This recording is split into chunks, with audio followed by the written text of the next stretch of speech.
আজকে আমার রেসিপি ডিম ভাপা। ঘরে সবজি না থাকলে কয়েকটি উপকরণ দিয়ে ডিমের এই টেস্টি রেসিপিটি আপনারা বাড়িতেও অনায়াসে বানিয়ে নিতে পারবেন। নমস্কার বন্ধুরা, টেস্টি ডিশেস বাই রুমা চ্যানেলে আপনাদের সকলকে স্বাগত জানাই। ডিমের এই রেসিপিটি করার জন্য আমি 3টে ডিম নিয়েছি। ডিমগুলো ফেটিয়ে আমি একটি বাটির মধ্যে নিয়ে নেব। এবার এর মধ্যে দিয়ে দিব স্বাদ অনুসারে নুন, হলুদ, আর দেব হাফ চামচের মতো গোলমরিচ গুঁড়ো। এছাড়াও দেব 1 চামচের মতো অর্থাৎ 2টো কাঁচা লঙ্কা কুচি এবং একটি পেঁয়াজ কুচি দিয়ে ভালো করে ফেটিয়ে আমি রেখে দেব। ডিম ভাপা করার জন্য আমি কড়াতে জল বসিয়ে দিলাম। জল গরম হলে একটা স্ট্যান্ড বসিয়ে ফেটানো ডিমের বাটিটা বসিয়ে দিয়ে ঢাকা দিয়ে 10 থেকে 12 মিনিট অপেক্ষা করব। ঢাকা খুলে দেখে নেব, একটি চাকু দিয়ে দেখে নেব। দেখুন ডিমের কোনো অংশ লেগে নেই, অর্থাৎ হয়ে গেছে।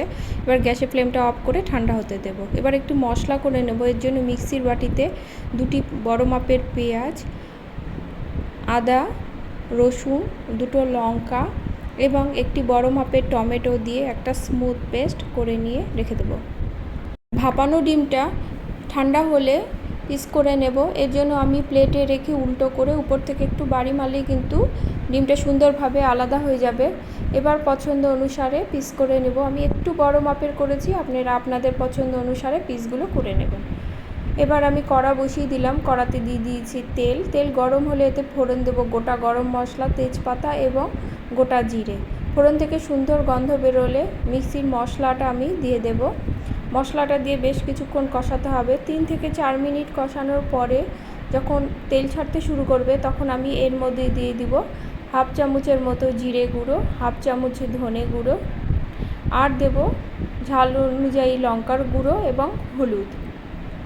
এছাড়া স্বাদ অনুসারে দিয়ে দিব নুন।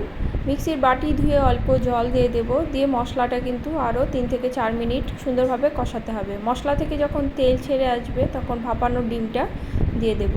ডিমটা দিয়ে কিন্তু আরও মিনিট 2-এর মতো ভালোভাবে কষিয়ে নেব। আমার মশলাটা কষানো হয়ে গেছে, আমি এবার জল দেব। জলের পরিমাণটা খুব একটা বেশি দেব না। মশলাটাও কষানো হয়ে গেছে এবং ডিমটা যেহেতু ভাপা, তাই হতে কিন্তু বেশি সময় লাগবে না। যে পরিমাণ গ্রেভি রাখবেন সেই পরিমাণই জল দেবেন। ঝালের জন্য এবার এতে আমি দিয়ে দিলাম 2টো কাঁচা লঙ্কা। গ্যাসের ফ্লেমটা মিডিয়াম থেকে লোতে করে দিয়ে আরও 5 মিনিটের মতো আমি রান্না করে নেব। 5 মিনিট পরে দেখুন ঝোলটা কিন্তু আমার বেশ ঘন হয়ে এসেছে।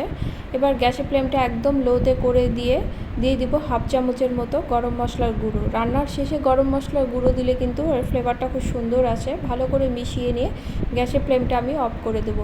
এই ডিমের তরকারিটি রুটি ভাত সব কিছুর সঙ্গেই ভালো লাগে। খুব কম সময়ে খুব কম উপকরণ দিয়ে এই টেস্টি ডিমটি কিন্তু আপনারা বাড়িতে অনায়াসে বানিয়ে নিতে পারবেন। ভিডিওটি ভালো লাগলে লাইক, কমেন্ট করবেন এবং সাবস্ক্রাইব করে পাশে থাকবেন। দেখা হবে পরের কোনো রেসিপি নিয়ে। সকলে খুব ভালো থাকবেন। ধন্যবাদ সকলকে।